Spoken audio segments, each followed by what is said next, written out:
Mobile আমাদের জীবনের নিত্য সঙ্গী।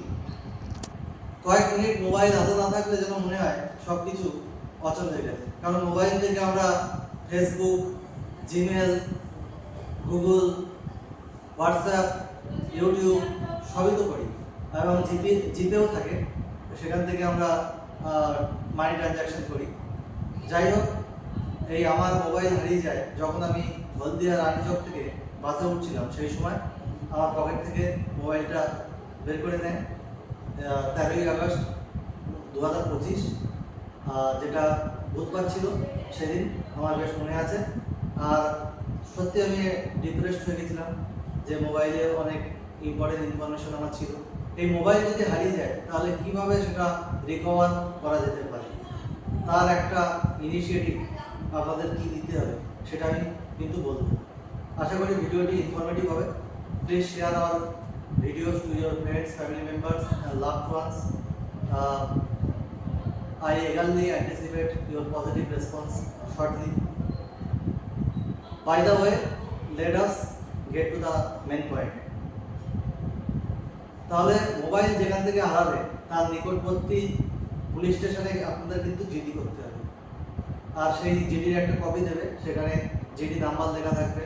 অবশ্যই সেখানে মোবাইলের দুটো IMEI নাম্বার কিন্তু আপনাদের লিখতে হবে, এবং আপনাদের ফোন নাম্বার দিতে হবে, যে তারা যদি মোবাইল খুঁজে পায় কোন নাম্বারে আপনাকে ফোন করবে। তারপরে আপনাদের যেটা করতে হবে, আপনাদেরকে কিন্তু অবশ্যই মোবাইল হারিয়ে যাওয়ার সঙ্গে সঙ্গে, এটা জিডি করার আগেও করতে পারেন, ওই যে সার্ভিস প্রোভাইডার, সেই সার্ভিস প্রোভাইডারকে ফোন করে, মানে আপনার যদি জিওর কানেকশন থাকে বা ভোডাফোনের কানেকশন থাকে, তার কাস্টমার কেয়ারে ফোন করে আপনাকে কিন্তু সিমটা ব্লক করতে হবে। এটা জিডি করার আগেও করতে পারেন।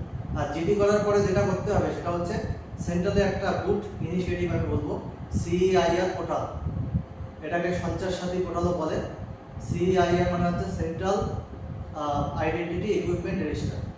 এই পোর্টালে গিয়ে আপনাদের ডিটেলস দিতে হবে, কি কোম্পানির ফোন ছিল, আপনার নাম, তারপরে আপনার ফোন নাম্বার, IMEI নাম্বার দুটো, এবং জিডি নাম্বার, এবং কোথায় জিডি করেছেন, এবং আপনার এই জিডির যে কপিটা সেটাও কিন্তু আপলোড করতে হবে। এটা আপনার ডিভাইসটা লক করতে হবে, ডিভাইসটাকে ব্লক করতে হবে। ডিভাইস ব্লক করে দেওয়া মানে কিন্তু IMEI পুরো ব্লক হয়ে যাবে। সেখানে কিন্তু তারা নতুন সিম লাগিয়ে ইউজ করতে পারবে না ফোনটা। আর আপনাদের যে ফোনের কোনো ইনফরমেশন, জিপে বলুন বা এই ফেসবুক, জিমেল, তারপরে আপনাদের ইউটিউব, এগুলো কিন্তু অ্যাক্সেস করতে পারবে না।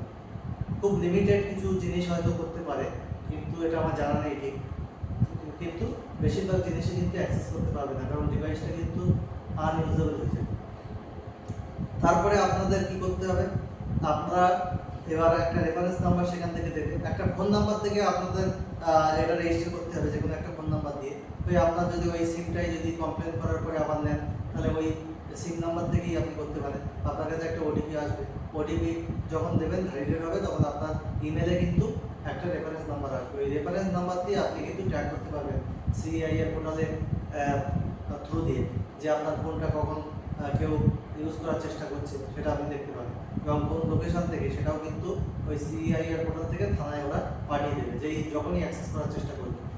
IMEI ব্লক করা মানে কিন্তু তারা সিমটা যখনই ব্লক IMEI এ যখন তারা সিমটা লাগাবে, তখনই কিন্তু একটা নোটিফিকেশন আপনার কাছে আসবে CIR পোর্টালের থ্রু দিয়ে, এবং এই সেন্সিটিভ ইনফরমেশনটা আপনার কাছে তারা দেবে না, কিন্তু সেই করসপন্ডিং থানাতে কিন্তু CIR পোর্টাল থেকে পাঠিয়ে দেবে, এবং সেখান থেকে পুলিশ কিন্তু আপনার ফোনটা উদ্ধার করতে পারে। কিন্তু আপনি যখনই এই রিপোর্ট নিয়ে থানায় যাবেন, থানায় আপনাকে কিন্তু খুব একটা ইম্পর্টেন্স দেবে না, বলবে যে IMEI ব্লক আছে, তারা কীভাবে এটাকে অ্যাক্সেস করবে, সিম যদি নতুন সিম না লাগায় তাহলে ফোনটাকে তারা কীভাবে খুঁজে পাবে, এইভাবে ফোন খুঁজে পাওয়া সম্ভব নয়।